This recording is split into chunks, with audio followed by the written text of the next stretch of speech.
All right. I good day, good evening, good night from wherever we are joining into this conversation. And thanks to the organizers, thanks to the Tate Research Center, but also to the project for which I'm a part, World in Public Cultures, and all of the partners in that project for bringing together a wonderful conversation. My name is Wayne Modest, and you would have read the bio already. I am director of the National Museum of World Cultures and used to head the research center for that institution in the Netherlands. We continue our conversation today. We continue our conversation looking at the work of Sylvia Wynter and looking at around the question of the human as praxis. And we will do this with very little intervention from me, but rather I will try and bring together some ideas and start out with a set of questions. What we will do is that we will have four film presentation, but 5 artists and thinkers who will think with us. And then we will follow with a short set of question and answers done similarly to how the first session was done just now. What we are going to be doing actually is just continue the conversation just started, which was a wonderful conversation in which Catherine set out some of the challenges that we will engage with today. I will introduce the speakers very shortly. Julian Henriques, who will speak, is the convener of the MA Cultural Studies program and director of Topology Research Unit and the co-founder of South System Outer National Practice Research Group in the Department of Media Communication and Cultural Studies at Goldsmiths, University of London. And his credits as a writer and director include Ready Musical Feature, film Baby Mother, and We the Ragamuffin short. I've known Julian for a while now, and his interest in the question of the sonic has always been very exciting for how we think otherwise around the body as praxis. We're going to also hear later on from MT, and they are an member of a diaspora and an assistant professor of literature at the University of Wisconsin-Madison. And their presentation will engage and push us a little bit more in thinking beyond the question of the human and what might that look like beyond the question of the human. We'll follow with an artist and actually an interesting collaborative way of thinking, which attends to some of what just emerged in our conversation just now around being together and thinking together, a spear point of our World in Public Cultures working group with Maica, Gugolati, who holds a PhD in social and visual anthropology and specializes in Caribbean post-colonial performance studies, focusing on Trinidad and Tobago. Maica is a researcher affiliated with the Institute of African Worlds, IMA, and a postdoc of ISRF in London, the UK. And together, they will work with Chris Cozier, who lives and works in Port of Spain, Trinidad. And from notebook drawings to video installation, Chris, who we've known each other for quite a while now, Chris, probably 20 years, I would suggest we've been thinking or knowing of each other. His artistic practice investigates how historical and current experience inform understanding of the wider contemporary world. And finally, but not really finally, our last speaker presenter for today is Ada M. Patterson. They are a visual artist, writer, and educator based between Barbados, London, and Rotterdam. They work with masquerade, textile performance, video, and poetry, telling new stories or rethinking old stories in new recuperative ways. All of these speakers are going to speak to the notion of praxis, questions of the human, digging a little bit more into Sylvia Wynter's work to ask how this might help us to inaugurate a different kind of present and what might that look like. we're thinking, as Catherine just spoke to us about, a different temporality of being together in the world.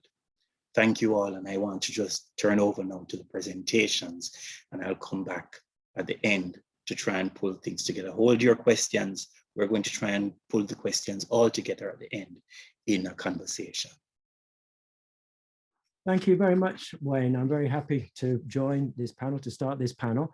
And I'm going to talk about, I'm going to talk about Sylvia Wynter's Man 1 and Man 2, referring to them as the old men.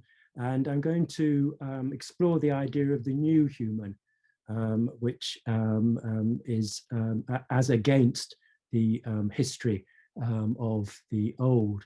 And the way I'm going to do that is to look at its possible conditions of emergence in terms of time and space. I think that that's where we're going to find our new human. And the idea, really, the first thing I want to do, I'm going to go through a few characteristics of them. And the first characteristic is to say that he, she, and them, they, are already among us. It's not a speculation that we have to invent. It's a reality that we're now living, as C.L.R. James recognized long ago when he talked about the inability of bourgeois society to be able to recognize the new society all around it.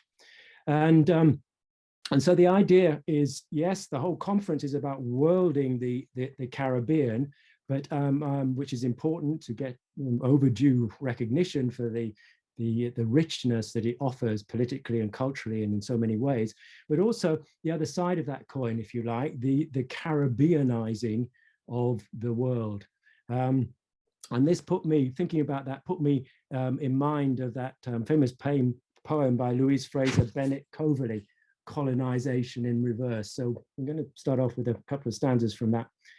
Then pour out of Jamaica, everybody's future plan is to get a big time job and settle in the motherland. What an island, what a people, man and woman, old and young, just pack them bag and baggage and turn history upside down. Turn history upside down. Well, that's what I want to do in the next few minutes in this talk. It's a bottom up idea of history, and it comes from the popular culture of Jamaica and the Caribbean. So here we are talking about the creation of senses, sounds, and cultures. And it is the popular culture. And indeed, Sylvia Wynter was studying that in her first works in the 70s, and in particular the John Canoe Christmas figure that we have in Jamaica. And the popular culture has found its way into the high culture, into the gallery culture. And this is the artist that I'll be concentrating on, Denzel Forrester, and his picture here, large scale, wall filling picture, Carnival Dub that he did just after graduation. And my argument is that the new human is here, is among us, and it's nothing to do with transhumanism, or the digital augmented human, or the cyborg, anything like that. It's a lived, embodied sensory experience that from which the new human emerges. But in order to find the new human, we have to get rid of the old ones, the man 1 and 2. And I won't rehearse this history of the Vitruvian man, of the Renaissance, and the idea of perspective, and the Cartesian cogito, because you will be familiar with that, which resulted in the Enlightenment promise of equality. But in order to understand what we're up against, we have to go into literally the history of the universe, and in particular the geocentric or Ptolemaic theory that held true for many centuries, of the Earth being the center of things, rather than the heliocentric, the sun being the center of things. And so in a way, well, you could say that the old geocentric theory is more true to the sensory body, in that we experience the sun rising and setting, going around us, and that the idea of the sun in the middle and us going round it is a very rationalistic, or what Thomas Nagel has called a view from nowhere. But what I suggest, we need to abandon both those views to recognize where we are in fact inhabiting, which is Gaia, which is the earth as a living organism. And this involves not a decentering, but a recentering to recognize this. And so the idea of decentering is one way the man 1-2 establish themselves. Another important way is this idea of universalization, or the tyranny of the universal, as Angela Davis puts it here. And this makes use of ancient ideas of geometry and space not being a lived embodied thing, but being something that could be measured and calculated, and in ratios, which had an idea of space as a universal, empty container. But of course, this is not how it works out in reality, especially not in the global south. And space abstracted is only a tool for basically claiming it, for grabbing it, as Chronix has in his fantastic track here, which I'm afraid you have to look up on YouTube, Capture Land. And so a next step, besides the universalization and the decentering, which is really, the decentering is really an excuse for universalizing the white male global north perspective, it is the idea of exclusion. And here we see the Theresa May's and plan to, well, basically, which led to the Windrush scandal, the idea of exclusion, the idea of the borders here, Russia and Belarus currently a point of contention. Okay, so we can, with the second characteristic of the new human against exclusion and universality is the idea of mixed reality, of the new human as situated, particular, and inclusive, all the things that the old human is not. And here I turn to the Rastafarian lexicon, and one of the most eloquent framings there is the idea of I and I, the singular plural, and the new human is definitely singular, the singular plural, which embraces the diasporic being both here and there, and the idea of mixture. In the Jamaican coat of arms, it tells us out of many one people, but this is Matthew McCarthy's take in the National Gallery of Jamaica of the coat of arms, and it's not out of one people, but the harder they come, the harder they sprawl. I really like this piece. And the idea of mixing is not just between humans, but with humans and technologies, captured in this brilliant LP by my professor, Caribbean Taste of Technology. And so this is a relational kind of reality that we're in. But perhaps the most important part of the new human is the idea of self-creation, the idea of that we can come from ourselves and our relationships, as against the idea of progress. Here in this canvas by John Gast in 1874, American Progress, this is called. But of course, the exclusions mean that we, the majority of the world, the black and brown people, are not part of the progress, as Hegel was important in recognizing, calling Africa a continent outside history, a series of accidents and surprises. And this has extraordinarily powerful and destructive consequences. Exterminate all the brutes. This is Sven Lindqvist's book about the conquest of Africa. Exterminate the brutes being the last line of Conrad's Heart of Darkness, and he sums this up, this idea of progress in a very simple truth, which is basically progress equals genocide. And this Raoul Peck has taken this up in his as the title of his current TV series. And so progress has its limitations, And the idea of progress is it leaves the past behind.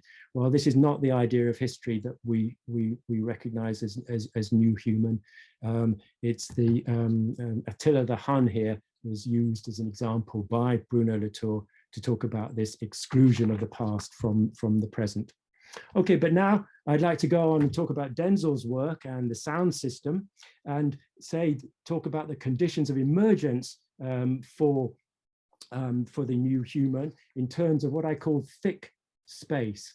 Thick space, taken from the Clifford Geertz concept of thick description, is full and embodied, the opposite of empty, homogeneous space. It's liminal, it's sonic space, as you will see here, produced by these speakers. And it goes all around, up and down and all around. It is truly immersive. And that is, creates the conditions in the dance hall, as you see on the streets here, for this emergence of the new human I'm claiming. And it's embodied through, through dance, through activity, through being somebody, smadification, right? Through pleasure, jouissance. And so I took Denzel Forrester, you see here on the left, to Jamaica, to the dance halls to do his work. He'd never been to Jamaica before, and he sketched away to his great enjoyment, soaking up the vibes. It was absolutely fabulous. And so what he's capturing, I believe, or I would claim, in these canvases is this new, the space of the new human, the embodied fullness of space, embodied literally wall to wall in the outside space in the crowd, by the crowd, for the crowd. Yeah. And it's dividing up not in the Vitruvian way, not in the perspective way, but in new glittering ways, the glitter ball giving a different centering to the subject here and here. And you can see space is literally bending to the vibes. We've lost the grid of space and we're into the vibrations of space through sound. And this is, well, this is fabulous stuff for me. And here again, just let you look at this.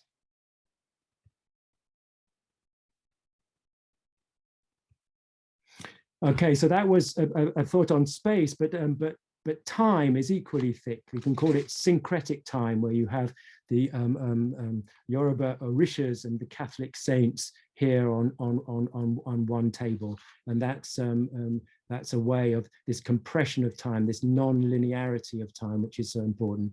And Denzel certainly captures that in his drawings, which he transforms into the paintings. What he's looking at, and what he's, through his hand, his eye, and his whole body, puts through the charcoal onto the paper. It's a movement. You can't see time other than by what it moves. And this is what Denzel's really getting at here for me. It's so alive.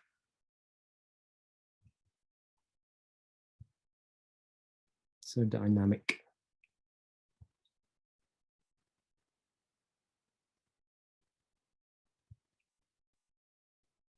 And this beautiful work. I'm sorry to rush through it as time demands.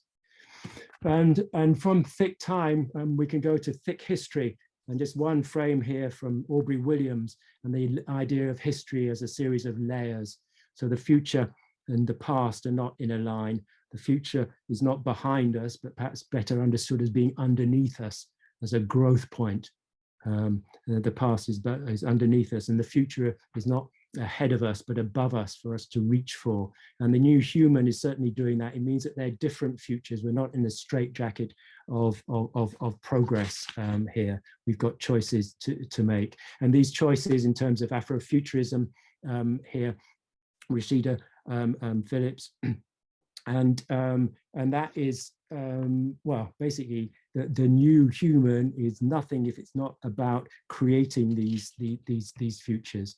And in a way, we can go to the European tradition, see reflections of that. This is, of course, the Last Angel of History that Walter Benjamin dubbed the clay piece. But it's really the idea of a future which has its own history, that the new human makes its own history, again reflected in the Rasta words, sounds, and power, the idea of the rhetoric of the word, of creating the mythos, the story that Catherine Matrick refers to in one of her many very thoughtful pieces, talking about the bios and the mythos. And that is, that is what we come from, and that is what we are. And it does away with the idea, word, sound, and power, does away with the idea of evolution as a hierarchizing in terms of phenotype, as Matrick tells us. And so that's really the last kind of thought, leaving you with an image of the Sankofa bird from West Africa. And this flies forward by looking backwards. And so the idea of the ancestors being present and the wealth of resources that gives us is really one of the beauties of Caribbeanizing the world.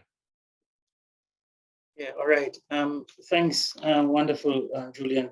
We're going to go to our second speaker now. I just want us to hold on to a few things, the idea of self-creation. I want to think through what that might mean in relationship to questions of praxis and the returning figure of temporality in these discussions. Our second speaker today will be T, and again, who is a member of a diaspora and an assistant professor of literature at the University of Wisconsin-Madison, and whose presentation will be Not Being Human as Praxis. In 1971, Sun Ra taught a class at Berkeley called The Black Man in the Cosmos. There's a moment in his lectures in which Sylvia Wynter might have seen a twinkle of heresy, or something she might have called a counterpoetics to the dominant order of knowledge. The woman told me, but you said you want to be treated like a human being. And I said, well, I didn't mean that. I want to be treated like what I am. I'm not a human being anyway. So don't treat me like them. Freud said, well, I'm a different order of being. I'm not man. Sun Ra refuses the humanity that has been refused to him as a Black musician trying to play otherworldly music in white supremacist California, where 20 years later, Wynter would write an open letter calling out the cops for using the acronym NHI, No Humans Involved, to refer to cases involving Black people in the inner city. Sun Ra seems to take his social death sentence in a wayward direction, and through a startling disidentification. What are you talking about? I'm not human. He inflects differently what it means not to have any involvement with human being, either as what one is or hopes to be. What is it to refuse the humanity that Black and brown people are presumed to want? I want to take this scene of misrecognition as a portal through which we can return fresh to Wynter's critique of monohumanism. Wynter's work shows how the white bourgeoisie has developed a very small vision of man, which fronts as the human in general. This monopoly on defining human being reproduces a global order of racial violence, which determines who gets funded, who dies poor, who gets choked out by the state, who is deemed lovable or repugnant, and who is routinely dispossessed. I remember I was in the kitchen when I first heard Sun Ra recount this conversation, and it made me laugh so much that I had to stop cooking dinner for a second. Wynter once wrote of the ludic weapon of laughter, a burst of play that erupts from the margins and deranges the normative logic of the social order. She looks back toward the fool and the rogue as forms which pulled the high seriousness of the late Middle Ages down to earth, clearing the space for the retroping of the self and group.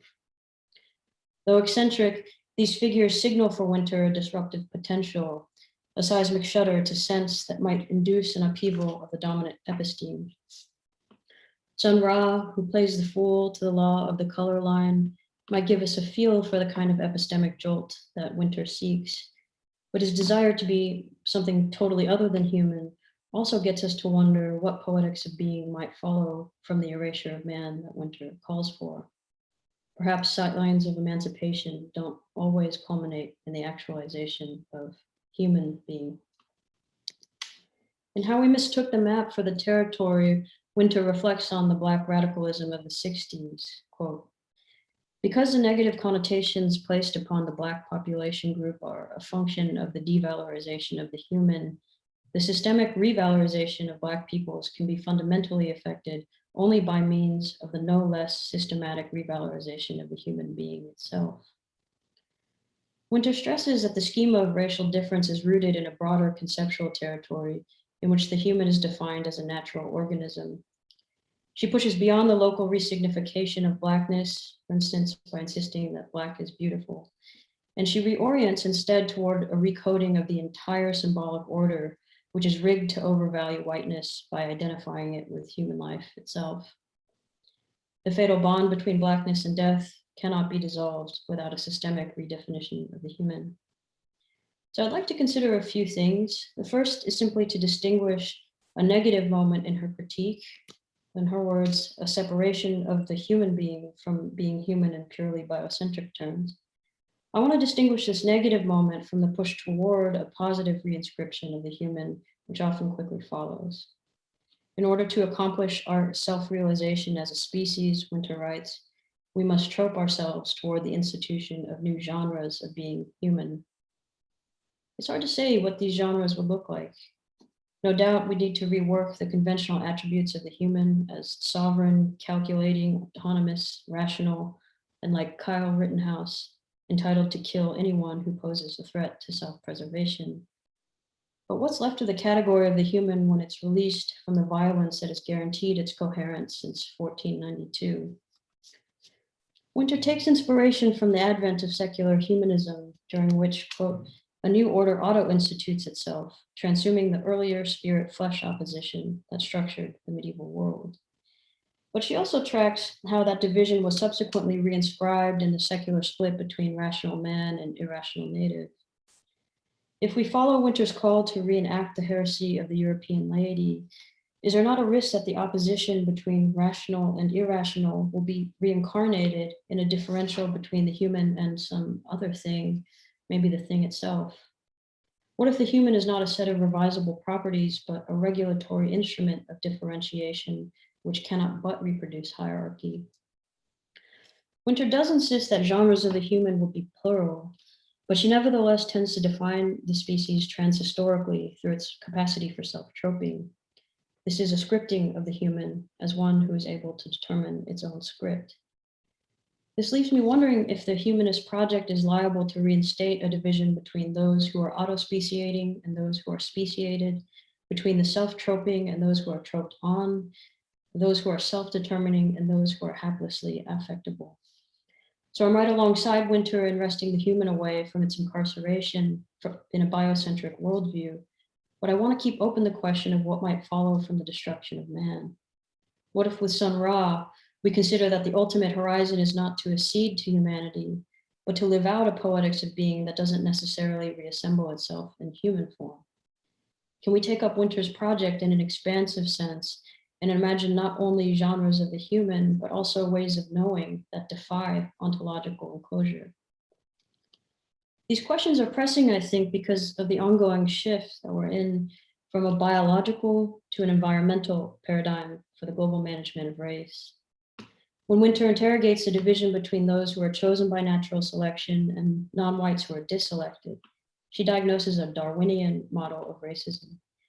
But according to a newer racial logic that legitimates itself in environmental terms, difference from the white human is not solely to be repressed, but is something to be captured as an asset of diversity.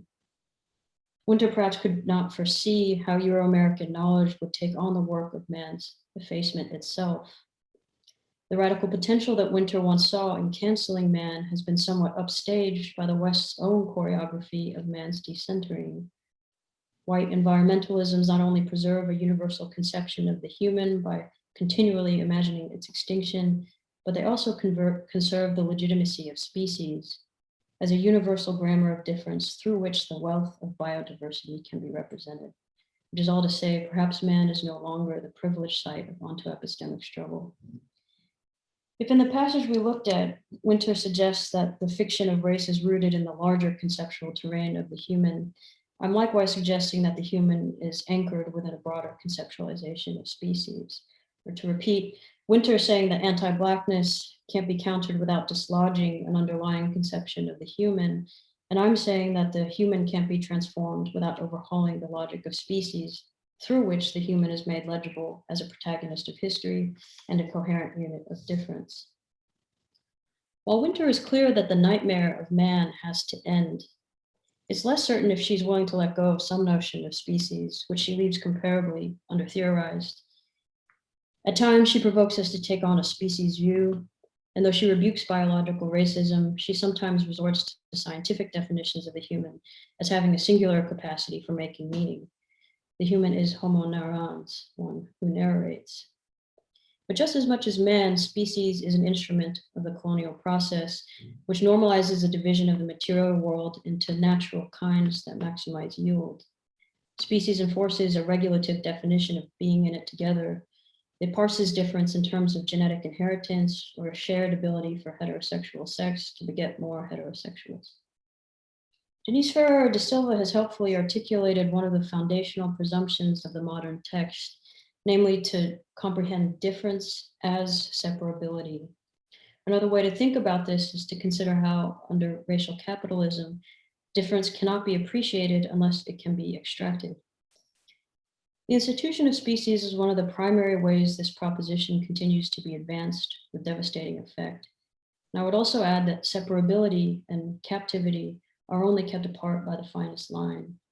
Once you mark difference in terms of epistemic separations of being, it doesn't take much to erect bars and walls along these same lines of thought. So in addition to reimagining the human, perhaps we also need to transform the broader institution of species, which phantasmatically partitions the human from other forms of life and other forms of dying. What if we orient not only toward the reinstitution of the human, but also toward the renewal of difference that would not be captured by any orthodox logic of species? If for Wynter, emancipation lies in auto-speciation, couldn't liberation also come through the total abolition of species as the dominant way to articulate belonging and ecological loss? Could the movement to end Black suffering be disarticulated from the imperative to reclaim the human? Or could a poetics of being otherwise remain oblique in relation to any human norm? These questions flare up in Sun Ra's desire to leave the planet of man, but they also give gravity to the more grounded aspirations of Kara Walker.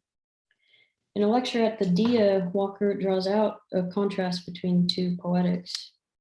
Ralph Ellison's unnamed narrator, the invisible Black man who goes underground, where he surrounds himself in a blaze of light bulbs, and on the 5th floor of a Midtown high-rise, Andy Warhol, who lines his studio with silver foil in a show of relentlessly dazzling surface. Walker faces a crossroads between two normative templates of being a subject, and this impossible choice leads her to work with silhouettes. I'm working with it when two problems presented themselves to me as a young artist. First, what was my relationship to the Western tradition of painting? Or rather, as an African-American woman in the late 20th century, how could I, with any self-respect, long to align myself with the white, male, empirical, colonial structures associated with Western art?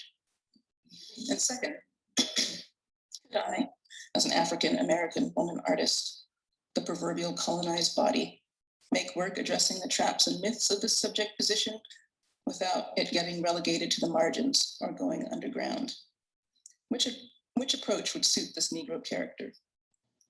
The Ellisonian, absorbing the light of the dominant culture, the Warholian, reflecting it back, watching the shimmer effect of my dark skin in the silver foil. Or perhaps, strategically, there is another way to position myself as an artist, the position of an object obstructing the flow of all kinds of light. So Walker declines man one and man two. Instead, she devises an idiom that is neither pure reflection nor total submersion in shadow. Even in the most brightly lit rooms, her silhouette cannot be brought into full illumination, and yet they're not entirely unseen. She does not withhold visibility, but delivers it without the gratification of total clarity. There's a subtle but crucial distinction between the verdict that the Black animal lacks enlightenment and Walker's idea, which is something like, I'm going to make myself an impediment to enlightenment. the obstruction of light will be my practice. She doesn't want to be the eye who illuminates, but the thing that light is going to have to go around or get lost in, to be an object blocking all kinds of light. What compels me about this remark is how deftly it reimagines praxis emerging from the very thing that has been cast as other to the free powers of human expression. Capitalist modernity has defined objecthood through its subsumption as property. Otherwise, the object often appears as a mere prop of praxis, an instrument or raw material, or as Marx and Hegel saw it, as a mere repository of expended human labor. Against a good sense of liberalism, which can only think of objectification as something to be avoided at all costs, Walker wagers this shift, not to work on the object, but to practice as the object. If you look, you'll see that our cutouts don't present as strictly autopoetic acts. A silhouette is not a line that the free hand takes for a walk, traveling wherever it wants to go. It is rather something whose form is cast by something else and whose definition is always given by another whose light it reflects through shadow. A silhouette is a record of distance, an image relentlessly bound to foreign bodies and to the scatter of surrounding light and shade. In inhabiting the potentials of the object that are traditionally understood as the antithesis of human praxis, Walker breaks normative understandings of capacity and limitation. Following Plato, you might think of the silhouette as merely derivative of the real world, cascaded in the light of reason. But when Walker throws shade at the racial logic of illumination, one suddenly sees that the fully transparent world is incapable of casting any shadows. For practice, not of being opaque, but of rendering opacity, is an act that cannot be extracted from the fact of being determined from without. While this might seem to mark an irremediable limitation, it pushes us to think of praxis beyond the grammar of agency that traditionally constitutes the human in its supremacy. If Wynter brings us to recognize human being not as a noun, but as a praxis, Walker gravitates us toward the no less important knowledge that not being human can be a praxis too. Yes, again, thank you. Thanks a lot to T, sorry. We're now moving to our third set of presentation, or third film from, again, Maica Gugolati, who holds a PhD in social and visual anthropology and specializing in Caribbean post-colonial performance studies, and who will guide us through, together with Chris Cozier, a project of collaboration that they've been involved in. And Chris Cozier is capacious in his artistic practice. And they will both describe or discuss a collaboration that they've been working on for some time, Dashin, along with Sylvia Wynter. All right, over to Chris and Maica. This presentation aims to show part of the collaborative discussion between the artist Christopher Cozier and myself that accompanied the making of his ongoing art project. This dialogue is made of entangled discussion between aesthetic and gaze theories, philosophical interpretations, and socio-political analysis of Trinidad and Tobago.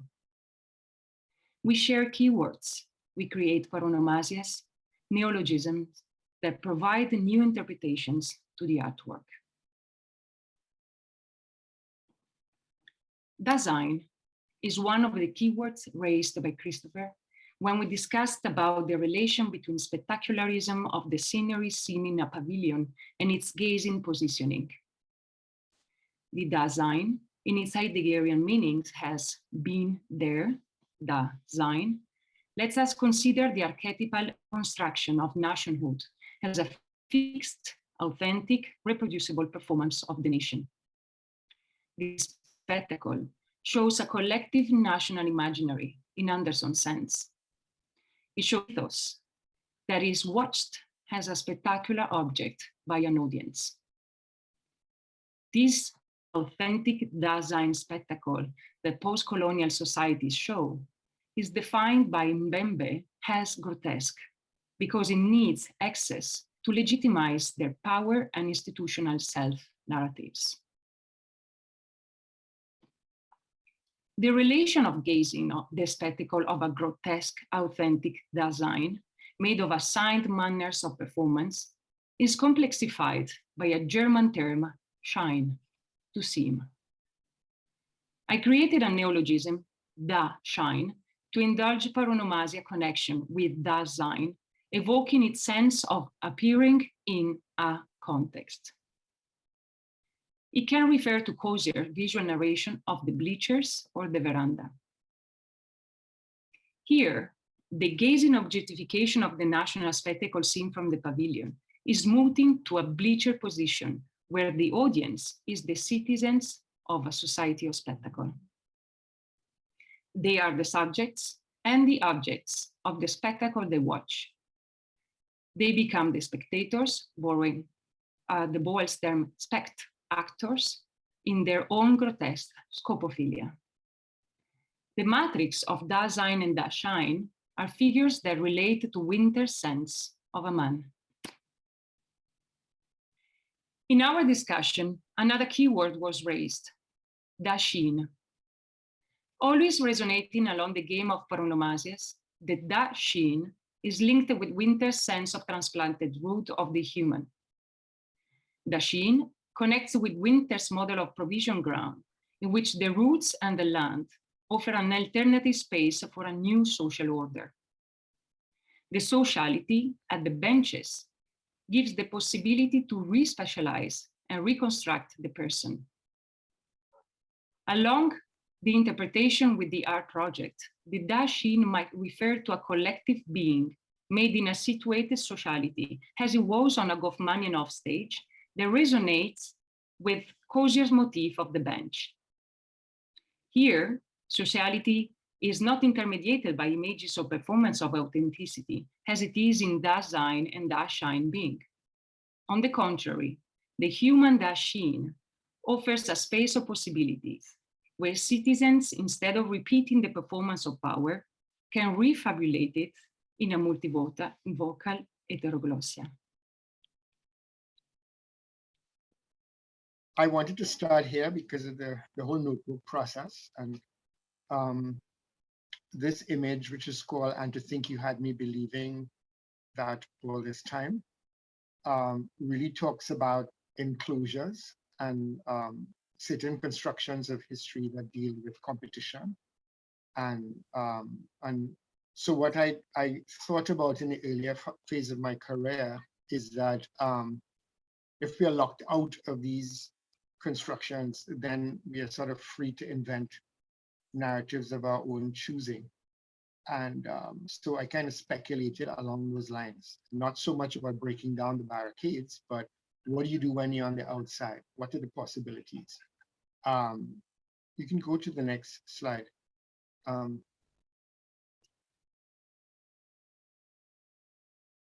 Yeah, just you can go to, yeah. So I started thinking a lot about sort of like the juncture of exchange, not just within Trinidad, but in the kind of wider Caribbean landscape in terms of where people find themselves. And this kind of refusal of singularity or the compartmentalization, I wanted to disassociate it with sort of the expediency. You know, when I came back home to the Caribbean, I was kind of running away from a kind of multiculturalist engine that demanded you had to be one thing to be seen, recognized, and to be funded, or to have a voice. And but oddly enough, when I returned to the Caribbean, I found myself negotiating with its own kinds of constructions here at home. And it took me a while. I kind of do these random notes that I share sometimes with people like Maica and others. And I started doing this strange little sketch recently. And what it looks like is those bleachers you put up for a sporting event or for a cultural event. Why they mean something to me is I'm that generation that grew up in the early post-independence space in the 60s, where I would be taken to stadiums to see national galas when important leaders from other countries came to visit. So I spent the first earliest stages of my life, waving flags on the side of the street or in stadiums at people like Haile Selassie, Indira Gandhi, Jomo Kenyatta, whoever visited on a state visit in that early independence kind of theater. So I think, and then of course the bleachers are in the context of Trinidad Carnival and carnivals in other parts of the world, these kinds of informal constructions where we consume culture. So you can go to the next slide. And this is some of the random notes that move between myself and Maica. Sometimes I feel like drawing on them because I've tried to keep within my role as a articulator of science and less as a writer. But when we talk, of course, I say things, so she interprets, she comes in with the theoretical side. So this is we're not sure where this conversation is going, but it's developing. I sketch, she asks questions, we write, and next slide. So this is one of the first kind of more, you could say, concerned drawings from the series, where you have this figure that's ripping or wriggling in the kind of spectacle of performing culture. And then you have this pavilion, bleachers, where people perform the consumption of culture. And what I found why I put these turned legs on them, which kind of create a confluence between the 19th century verandas and balconies of the colonial class looking out from the veranda at the wriggling native or from the balconies of the city and so on. But I'm also thinking about the juncture of exchange, whether it is curatorial gazes and how they demand, or especially in the wider diaspora, because of course, if one is contending with the forces of England or contending with those in the US, then, it's about viable selves. And it's about, that struggle, ontological struggle and the kind of merchandising struggle. So I've been trying to make sense of this and how coy, how agonistic this kind of performative moment is at the juncture of exchange. So that's kind of what we've been talking about. The next image. And I became in spaces like the Caribbean, there are always these informal benches in different communities. They're never like purposely made, they kind of come together. And sometimes they sit, you drive through communities like where I grew up and you find chairs. And it's usually a discarded chair, but no one ever throws it away. It stays there because that's where people assemble. And this one really caught my attention a couple of years ago. It's in St. James, not too far away from where I live, because one side is the normal kind of workbench. And then the other side is a discarded office chair, like a manager's chair that swivels. And so it kind of brings this chair into a conversation because it talks about in colonial societies, there are all these laws about idling, about not working for the engine, about being, and I find that really, really fascinating. Can you move on to the next sketch, next slide? So I started doing drawings of it. I'm not quite sure what I'm doing, but what I enjoy with these sketches is that it's not the pavilion, it's not the veranda, it's not the bleachers. It's a view more from the street. And so one isn't sort of removed, one is actually amongst the activities and the world that's taking shape around you. But in our society, sitting on the side of the road, coming out of the colonial question and transmuting into the nationalist era is the problem of the idler. We had laws about idling in the colonial era, and we had laws about assembly and wasting time and not working for the engine in the national space. And of course, all of this has a particular meaning in the context of COVID, because the right of assembly and the right to be outside of the engine of creating capital and wealth elsewhere, all of these things come about more pointedly now. because assembly is something that we fought for, but now we have to kind of put on hold, for good sense and to survive, because it would be, but the right of assembly in free spaces, in the spaces in between the engines or plantations, on the street, where we can jointly imagine and play, is something that I continue to think about, in contrast to that wriggling figure in front of the pavilion with the turned 19th century legs that talks about kind of expediency and singularity in terms of expediency and performativity. And it has nothing to do with, well, what one is about on one's own steam. And I'll kind of leave it there. I don't know if Maica wants to add to that or put it in the context, but that's kind of where my head is with these drawings. And that's where our conversation has been meandering. Well, I think we can maybe finish with a kind of open questions now to maybe let inspire us by even other people, and that is going to listen to us, and how sociability and the sociality and the right of assembling in the historical moment where it was sometimes possible, and how it is now, it kind of reverberates towards time and space. No? So I think the three spaces that you are showing us are basically questioning on a transnational, trans-temporal condition. Yeah, because I mean, when you think of the struggles in England, I was looking at that movie.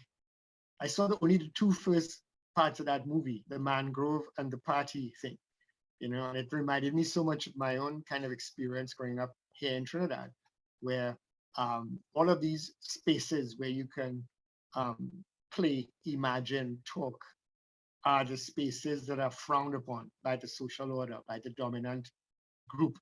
So it doesn't make a difference whether you're in the kind of white, territory of Britain or in the alleged black territory of the Caribbean. The rules of the kind of global engine are the same. And of course, similarly in the US, I mean, who hasn't been in a house party in Brooklyn or Baltimore and police come because all them black people inside of there doing God knows what? So it's kind of, and of course, liming on the street or being on the street. I just brought up a new word, sorry, liming, but we can talk about it. But just being outside of the conditions of labor, or outside of the conscripted spaces. These are the spaces of possibility, and the singularity that we resist is the singularity that only sees us as being useful in a certain way across the hemispheric and diasporic conversation.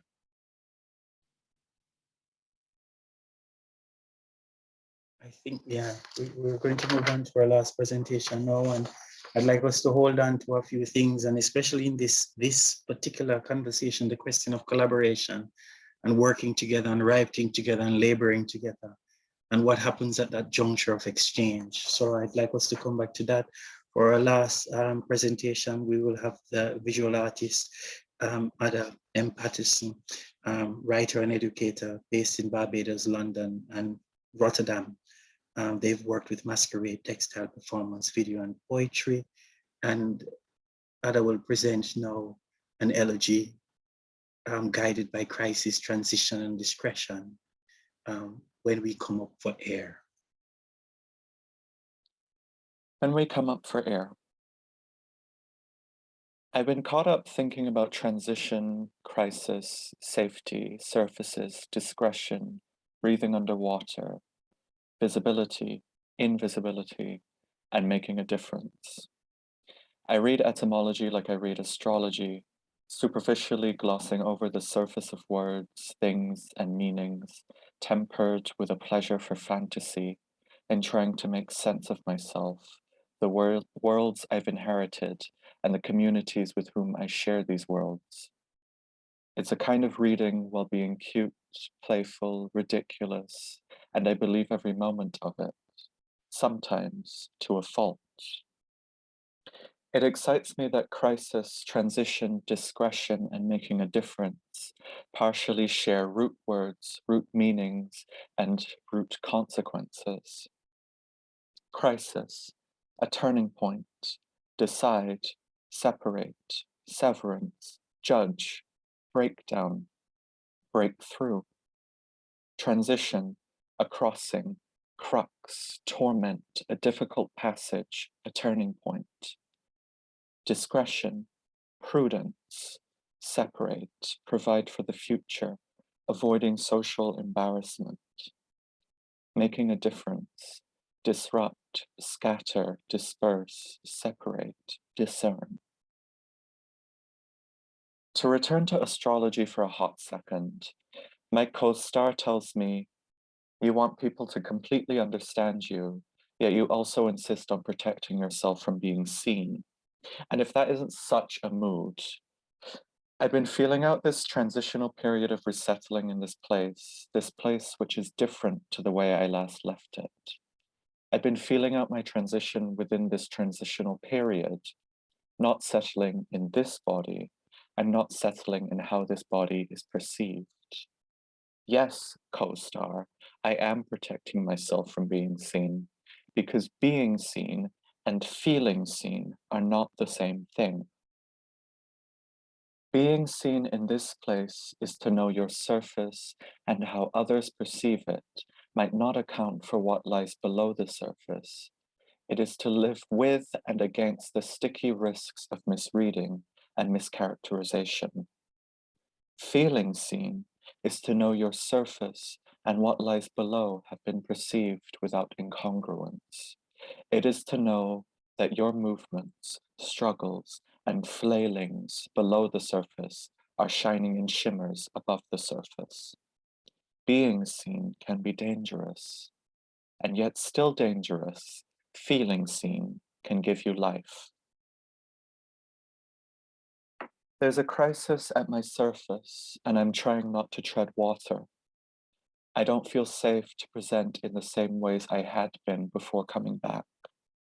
So that kind of transitioning had to be put on hold. It had to be severed. She Barbados, Sexuality, Health and Empowerment, a local activist group which supports the lives of queer femmes and trans folks, helped me actualize a different way of living in transition. In doing something secret below the surface, they are helping me to make a difference above the surface. Throughout this process, while catching up with she, discretion has come up as something that's complicating the work I'm doing. Discretion is invaluable to the work being done by she, Equals Barbados, and other local queer activist groups. It is the work of making queer life possible below a sometimes hostile and breathless surface. It is the work of providing a future, surviving into a future, livable above the surface. With discretion in mind, how do you witness, write, document, and account for lives, bodies, and practices that have a complicated and risky relationship to visibility and being seen? How do you talk about discrete lives discreetly? How can one feel seen without being seen? And how might visual practice be drowned to speak appropriately and sensitively to life below the surface?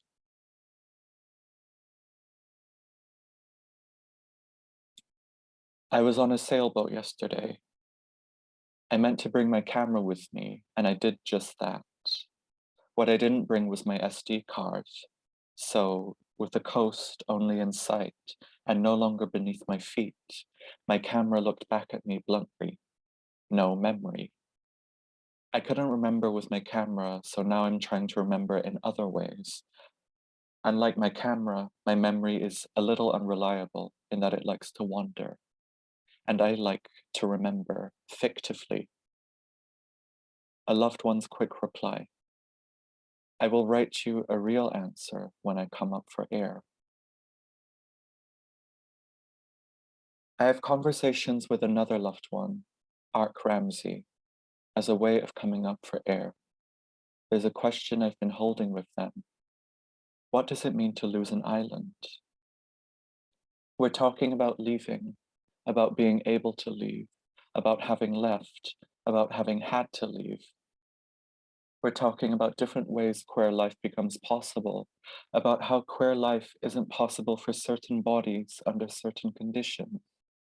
We're talking about threads of queer life in the Caribbean, always being visualized, envisioned, remembered at the edges. Queer life pushed to the horizon, at the bottom of the ocean, in the thick of cane fields, in the depths of the mangrove, buried in the gully, at the edge of the shoreline, beyond the horizon. Edges, fringes, depths, margins, elsewheres. We're also talking about rising sea levels, about flat islands, about memories and futures now waterlogged, now grieved. What does it mean to lose an island while living a queered life, while living under climate crisis? What does it mean to shatter our involvement in a world while living a queered life, while living under climate crisis? Staying with no memory, I'm on the sailboat again. I can't remember all the parts of the sea I saw. I can't really see below the surface. We're moving too fast and I can't read the deep. I can't read the dark. A pattern of black and blue that can't be registered, can't be remembered. Too close and yet not close enough, gliding across the surface of things. There's a paper kite caught in a gust offshore, gliding above the surface of things. It's untethered, bobbing up and down, its tail tentacling below. It looks stuck in a loop, the ghost of a jellyfish caught in flight, offshore and unremembered. Jellyfish populations are ballooning in warming waters. Lionfish too. You see a lionfish for the first time at Gibbs Beach. It's too close to shore, too close to home, too close for comfort. You swim back in a hurry, hoping its spines won't burst your bubble. You remember Sarah Ahmed. Queer becomes a matter of how things appear, how they gather, how they perform, to create the edges of spaces and worlds. When Ark and I gather, yes, it's like coming up for air in a world that is sometimes difficult to bear. It's like holding a bubble between us. That air we hold between us helps us to remember that it is real, that we are real, that our worlds are real, and their edges are marked by our lives. My other friend's promise is ringing in my ears. I will write you a real answer when I come up for air. We come up for air in each other's company, hoping to find a real answer.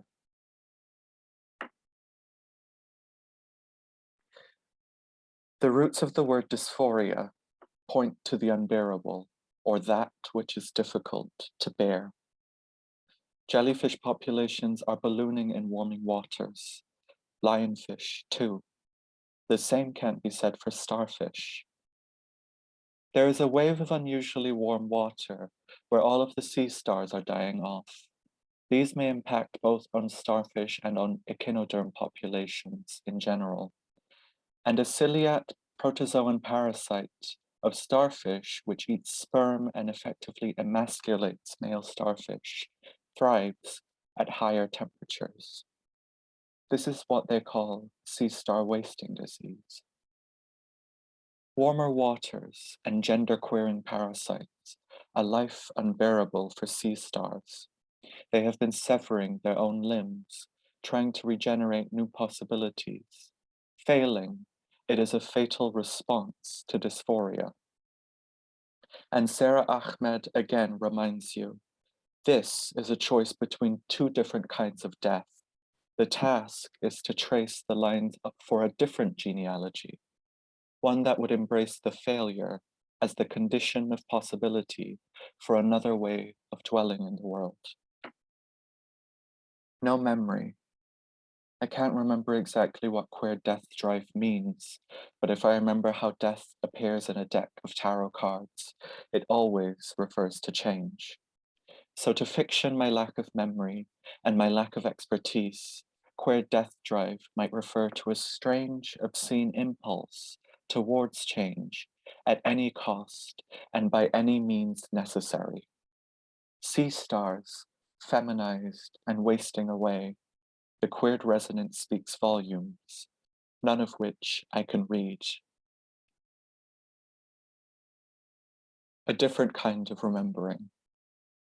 A childhood friend from a different life, a young white boy marked poor by the red of his skin, finds a slimy fire-red starfish boiling in the shallows of a reef. It moves like earthworms and glows like a swollen uvula. The boy takes it home in a jar of seawater, and all I can remember is that after a couple of days, that red starfish, suffocated and dissolved from being so out of place, survived only by this little red white boy. With each passing day in my body, I'm anticipating grief for lost cells, lost bodies, lost conditions for being, and lost limbs. With each passing day in my body, I'm anticipating this grief which makes other kinds of dwelling in the world possible. If disorientation is unevenly distributed, meaning that some bodies more than others have their involvement in the world called into crisis, and that disorientation shatters our involvement in a world, I need to think along with starfish living in a dysphoria of warmer waters and feminizing parasites. I need to believe that starfish severing their limbs is a survival tactic responding to dysphoria and disorientation, even if it is a failed one. At this moment of failure, such objects point somewhere else, or they make what is here become strange, as Sarah Ahmed reminds you. I need to trust that disoriented starfish are trying to trace the lines for a different genealogy, one that can embrace this failure as a condition for possibilities for other kinds of involvement in this world. But I also need to dedicate some honest space for grief, knowing how unbearable this world can be, how dysphoric it can make us feel, that a failed survival tactic is an eclipsing of another queered life. A wasting sea star is, then, not a sign of queer political agency. It is yet, as Mel Chen states, another sign of a queer political state, the present. I'm waiting for them in a car park. They get into my car, and before I move off, they hug me with a sigh of relief. It feels like they'd been holding their breath since the last time we spoke. And in their touch, it feels like I'd been holding my breath too. How had we learned how to hold our breath for that long? We have a lot to talk about, and I don't know where I'm going. I'm driven to the coast, and I don't really know why. Maybe I think queer life and queer words feel more possible at the edges. So I park at the edges, so we can breathe a little better and speak a little clearer. Disoriented, dysphoric, we lose ground, our sense of how we stand. We might even lose our standing. It is not only that queer surfaces support action, but also that the action that they support involves shifting grounds or even clearing a new ground, which allows us to tread a different path. When we tread on paths that are less trodden, which we are not sure are paths at all, we might need even more support. Here, Sarah Ahmed's talking about queer tables and queer surfaces that support queer actions. I admittedly misread queer surfaces as a verb and not a noun. That is, to think instead about how queers surface or why queers might resurface. it makes a different kind of sense. Queers surfacing might refer to all those ways in which queers find support for their actions, including our own bodies and the bodies of other queers. And I'll add to that, bodies of water and bodies that reside in water. Or to put it differently, queers might surface to come up for air, to support each other's breath, and to remember differently in a world with no memory, in a world whose memory we might have no place to breathe in. Yeah, I'd like to invite all the presenters to turn on their cameras and microphones, and thanks, Ada, for your presentation. And then we're just going to open into a discussion now, similar to how Paul just did it, which is to engage in a conversation first and then open up for the public. Am I seeing? I don't know. I see nobody yet. Hi, Ada. We don't know each other funnily, and you live just in Rotterdam sometimes, so I'm ashamed we've not met. I still. Hi, Ada. Yeah. Hi, Chris. Hi, yeah. So it's Ada. Sorry if I pronounce your name incorrectly. All right. Ooh. Can I start out? Actually, I want to start out with you, Ada. Actually,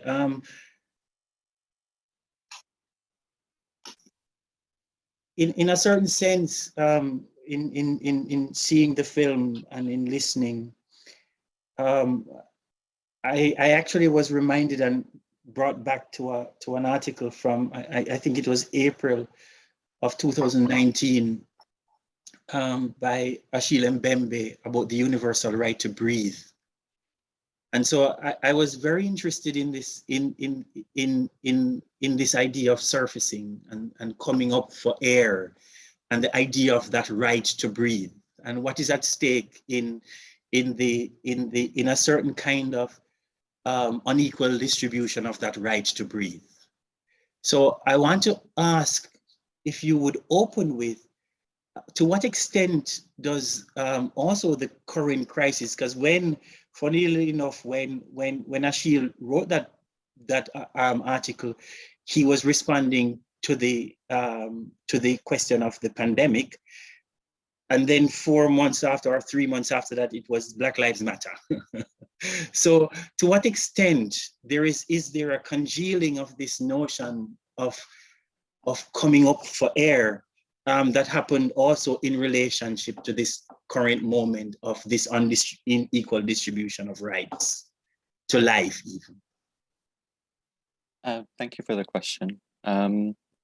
Yeah, so I've been thinking about breath for quite a while, like also in relation to the events of the pandemic and the sort of global resurgence of Black Lives Matter.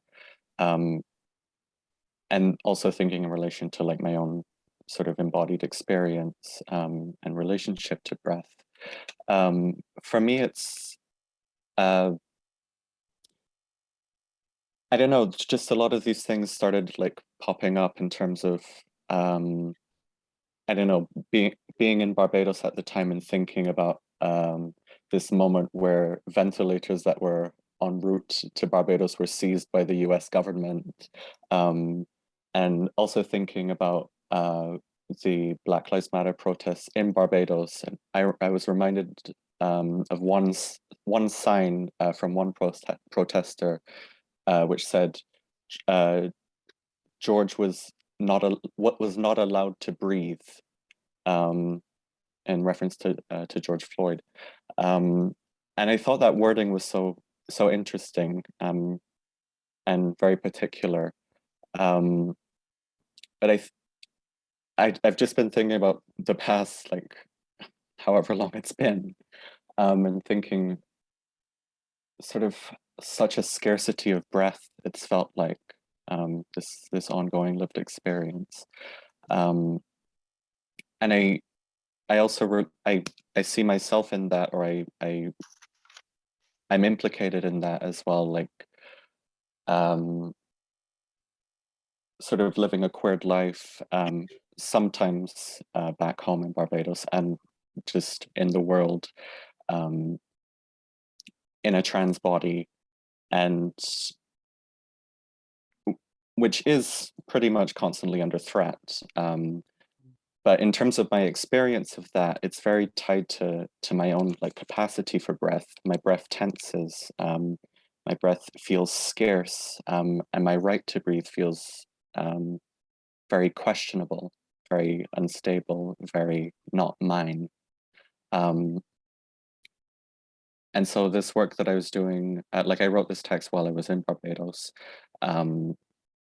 just thinking about, I don't know, the different kinds of life that felt more possible, namely that life below the surface. I was looking at a lot of different sea creatures, sea urchins and starfish that were mentioned in the text. And thinking about trying to imagine, trying to envision and hope for a different kind of life, a different kind of breath. If breath above the surface wasn't possible, then where could a queer or trans life in the Caribbean be lived in almost a fantastic way? Or where does life end up being lived? I want to come back a little bit later on, because one of the things that fascinates me as well is the question of surface and surfacing and what that means, and the texture of surfacing, but also your use of the question of edge. I mean, I'm interested in environmental humanities and this scholar who speaks about what happens at the edge of extinction, and I'm interested in that edge and what is at stake there. My second question, though, before I go and see if there are other questions, is for MT. I was very intrigued by this refusal, the possible refusal of humanity in a certain sense. And I wanted to start out by asking you to reflect a little bit on that edge that Catherine just set up between, possibly between description, so to describe what does harm, and a certain kind of analytical practice that is working towards undoing harm, not just in the description, but to imagine some other space. So that is one question that I have. And a second one, if I can push through, is the relationship between your work and questions of post-humanism. So I want to do those two quickly. Okay, quickly. Well, maybe I'll start with the second one. I've been wondering about what's going on in the post-humanisms, especially the ones that come out of the global north. And I was reminded about this thing that Spivak pointed out a long time ago, which she was saying that, oh, it's really funny that French theory is talking about the death of the subject over and over again. And they keep kind of rehearsing the funeral of the subject, but in the process, they sort of conserve a universal subject that they are perpetually killing, and eventually kind of preserve it in this weird afterlife, which is always dying. And I was just kind of wondering if there was some kind of similar movement that was going on with kind of Western post-humanities, where they're constantly trying to decenter the subject or turn away from the human to the non-human, but in the process reinstituting a kind of abstract universal human that they're negating. And I wanted to try to call attention to that, and also to kind of get away from that move. And I guess where this hooks back up to Wynter is, yeah, I mean, reading from Our Moment, her kind of incredible work, you start to see a lot of the post-humanities are saying, oh, we don't need man anymore. We don't need to kind of invest in the claim to human exceptionalism. And I've just been kind of worried that this kind of universal grammar of being is being reconsolidated through different things like, rhetorics of the environment. And I, in particular, was trying to call attention to the way that environmentalism seems to be attached to species. So we can kill man all the time, but so long as we still have kind of the Linnaean binomial and the whole infrastructure of species as the primary way that we understand difference, then that's still a problem. And we need to kind of push Wynter's work and get her to, bring her insights to a kind of broader critique. That's what I was trying to suggest. All right, I want to come back there because there is something about that what I will terribly and incautiously think through as a what I call a move on syndrome that Western science have. They always want you to move on from something when they've found something out. They say move on to something else quickly. So that so I want to come back to that. Maica, Chris, I don't know how you're going to do this one and who is going to speak, but one of the things that animates our practice in the world in public cultures and what has emerged with us is this practice of doing together, of being together, of making together. And that was, for me, fascinating in how you work, the drawings, the response, the reflection, that junction of exchange. I'm excited by that as a practice of multiplicity. How might we see that as what the conference demands, for example, this refusal of certain kind of singularity? And what has it been like working together? Has it been challenging? Do you quarrel? Do you fight along the edges? How has the relationship like being co-creative in this process?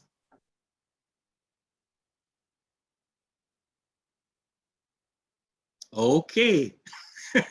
Sorry, I didn't know. I'm not seeing Maica, so I didn't know if she wants to jump straight in. I will add after you. Sorry? I will add after you. Go ahead, please. Okay. Well, I don't know. I mean, the thing about it is that there isn't really with a lot of these I do a lot of collaborations in my practice. They're not always evident, but I think so this was like one of the opportunities where I really enjoyed getting the chance to sort of talk about that.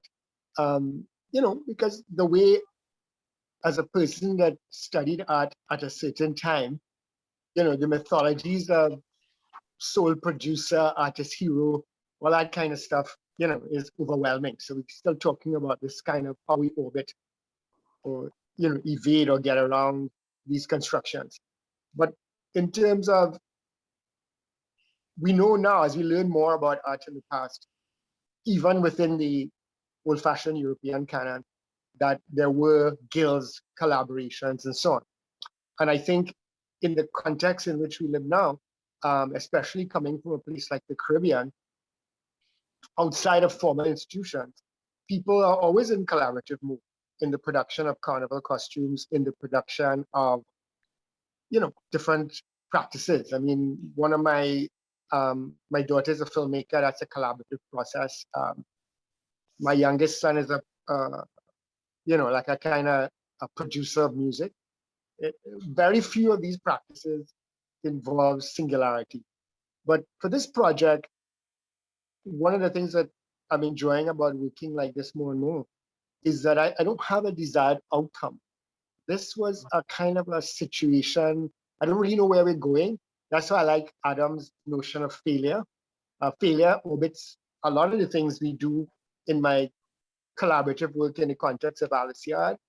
And when I did this drawing, I've been talking to Maica, I can't remember how many years now, but it's a long time. But when I did the first kind of pavilion drawing sketch, I just scanned it and sent it to her. And then I got one of those very complicated pages of notes.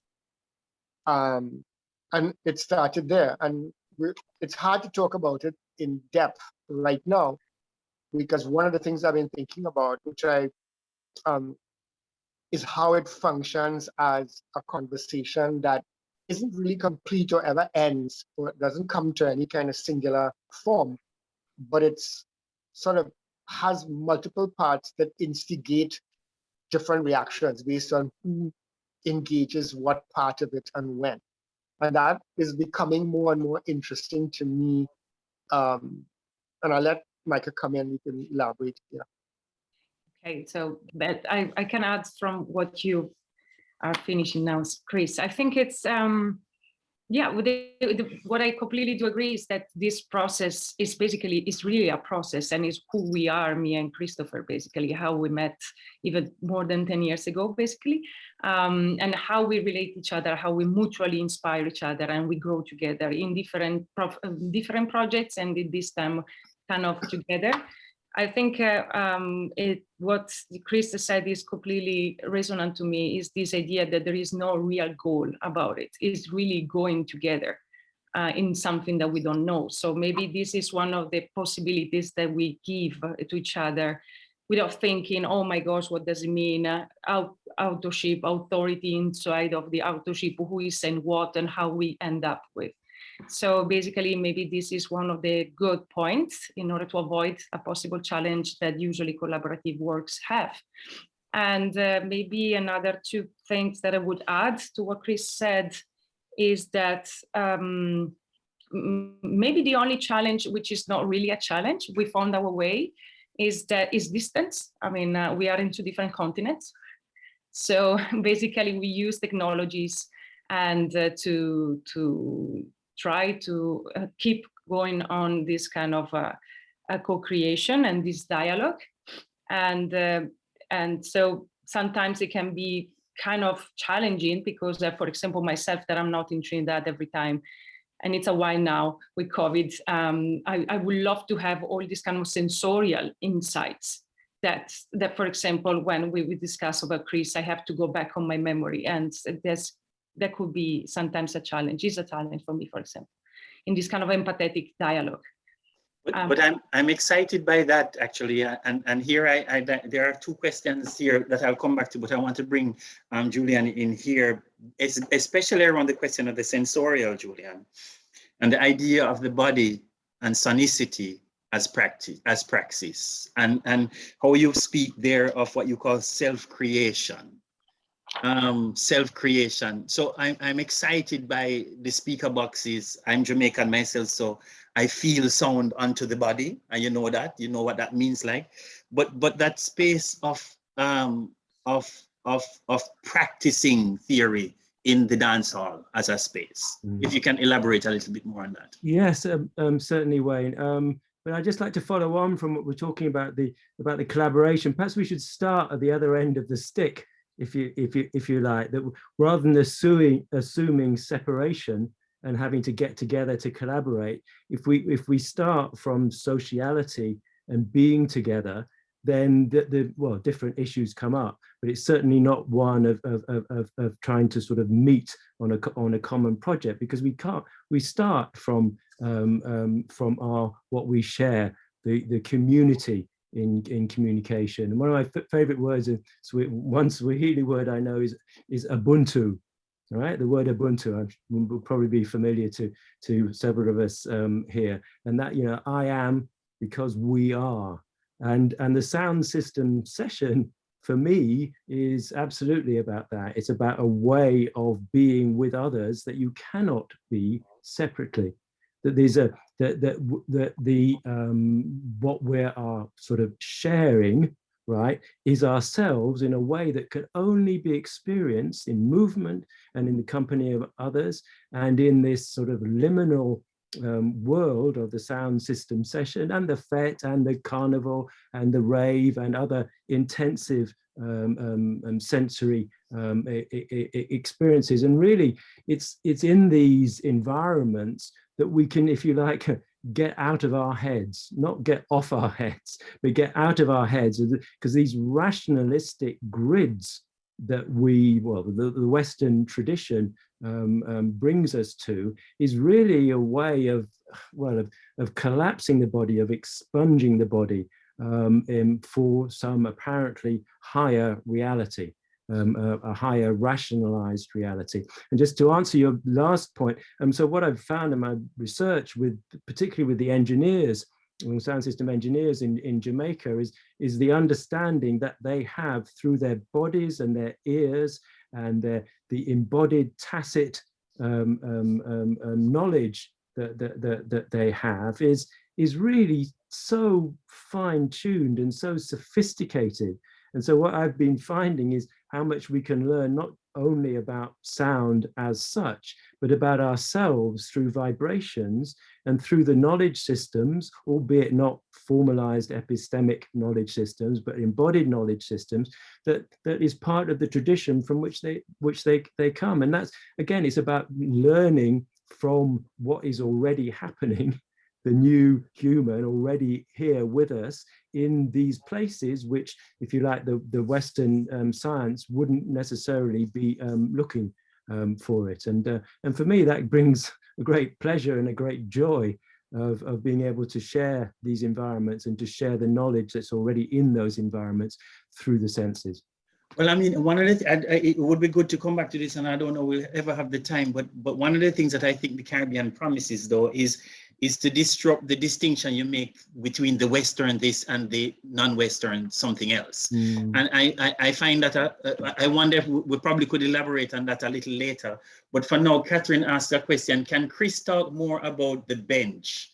Again, about the materiality. The bench, a place to wait for a better future, for revolution, for ... And they continue to say, I'm thinking of your beautiful image of Fanon and linking them to your current work on benches and how this subverts time.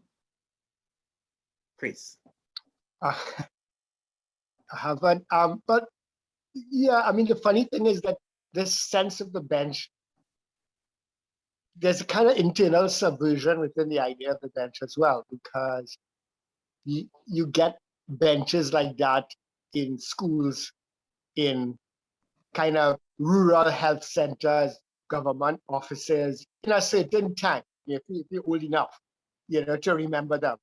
And benches like that, sometimes, they feel heavy. They talk about bureaucracy, a kind of field state, kind of psychological space where you feel you're submitting to the power of the state. But the ones that are on the side of the road, obviously, are not designed. It isn't so much about, in my mind, about waiting, but more so about unaccounted for time and watching, which is a slightly different. I mean, there's it's weird, but like one of my favorite Dennis Brown songs from my teenage years was Sitting Here. What is that? Sitting Here Watching? You mean watching time roll away? Yeah. Yes. Yeah. I can't remember the bass or the actual lyrics in the song, but the two they hit me at a certain point in my developing years. So Trinis, forgive me, I'm quoting reggae songs now, but I live in the Caribbean too. But with that said, yeah, that's kind of where, and the material, I'm not quite sure. As I said, it's an old concern, but a new sort of visual manufacturing kind of manufactured idea. I used another bench before, another smaller, like a little wood bench, what they call a pira in Indian culture here. But everybody has those kinds of benches. If it's not used in rituals, it's used just as a simple bench to do small things around the house, the yard, the garden. And I often saw those benches also as sort of the thing that people travel with, when they kind of disperse more so than displaced around the planet. And it kind of was symbolic of their dreams and their skills that they carry for exchange in that kind of spread out. Because I think itinerancy is something that's so important for kind of understanding something about the Caribbean journey. But at the same time, this bench is more like a kind of, it's a kind of neighborhood, informal, put together place for watching and reflecting collectively too.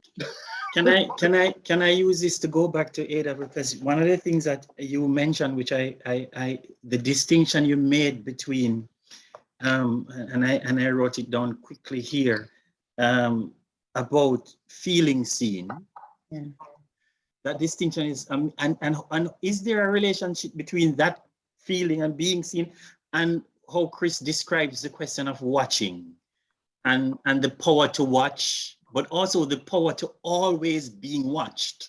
We know that through airports and all of those things, this constant being watched. Is there something about that that ties this together?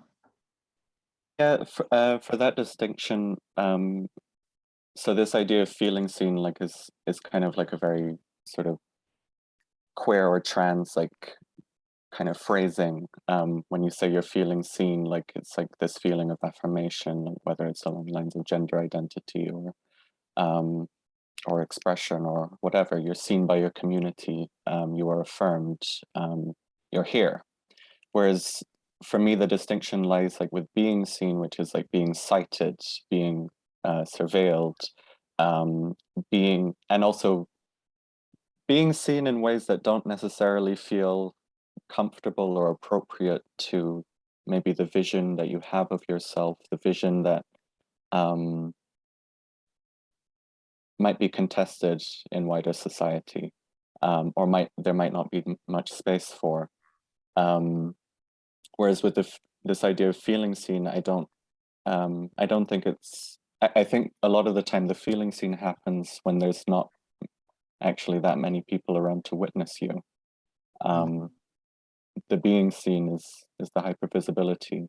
But I just wanted to also say, like, when thinking about surfaces, thinking about bobbing like below and above the surface, when I think about queer life in the Caribbean, how queer life is made, it's very much a sort of sophisticated negotiation of visibility and invisibility, and a sophisticated use of discretion as a means for not only survival, but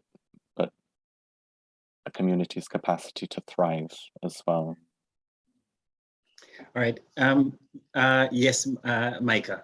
I would just maybe 1 minute more just to add, because while you were talking, and of course with Christopher, I saw this connection between the bench and basically feeling and being seen. So just wanted to add 1 minute more, saying that I was thinking about the meaning of trans for astronomy. So you mentioned astrology, but astronomy as well, it means go beyond. It doesn't mean just transpassing. So what I was thinking is that the question of feeling being seen, and it goes beyond this kind of dichotomy, much more or less as it happens with the bench, the situation of off stage and on stage at the bench of Christopher, where basically it goes beyond this kind of dialectic position of being seen or seeing somebody. So I wanted just to make a connection between your two works. Yeah.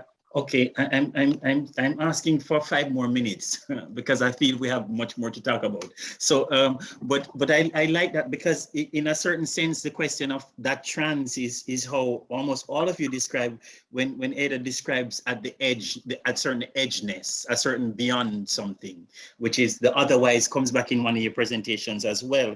I want to go a little bit back to MT to ask a question about temporality, and the temporalities. So one of the things that people working in Caribbean temporalities speak about, I think now of David Scott, but also Deborah Thomas, and so around a certain kind of, and Catherine mentioned that as well, where one doesn't think in these temporalities of the moment beyond a certain kind of futurity, or past, present, and future in any linear way, because we inhabit, and for many Black lives, we inhabit a constant past. The past is always here with the violence and whatever. So I wonder how this future imagined that you have work together with this conflated time that many Black lives live in the present. Yeah, thanks for that question. And I wonder if Julian might have something to say about the human that's already here, because that's a kind of temporality too. And I also wonder if one way of answering this question is to try to recompose the tripartite division between past, present, and future through something like the pun that Maica was talking about, and the use of puns like dash, dash, dasein, dash. Yeah.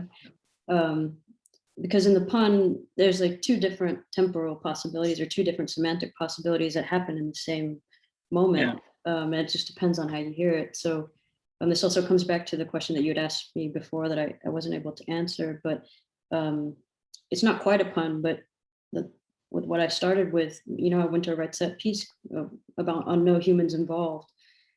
And it is that kind of descriptive, there's a descriptive account in her work about what produces police violence against Black people and why the exclusion of Black people from the category of the human kind of gives license to this brutality. So that's like a kind of descriptive account, but then what's interesting with Sun Ra is that he kind of does this no humans involved, but in a different way. And in that sense, what you're calling the descriptive kind of passes over into something that's a little bit more of a praxis, and it's always held tightly with the kind of horror of that dominant meaning, but it's still there.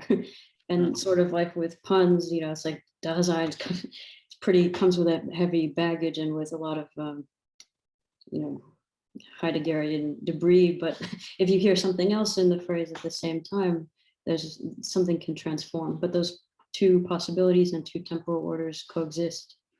And I think for Wynter, she's always talking about poetics of being, and you could think of that in a futural sense, like Catherine was talking about Afrofuturism as sometimes relying too heavily on some kind of time to come that we're not in, but she's also interested in these kind of counter poetics that are already around, like in the sound of Louis Armstrong's trumpet, or you know, different things like that. So, but yeah, this is kind of just to throw the ball back to Julian, because I think that there's also something about the already being here that that he phrased so beautifully.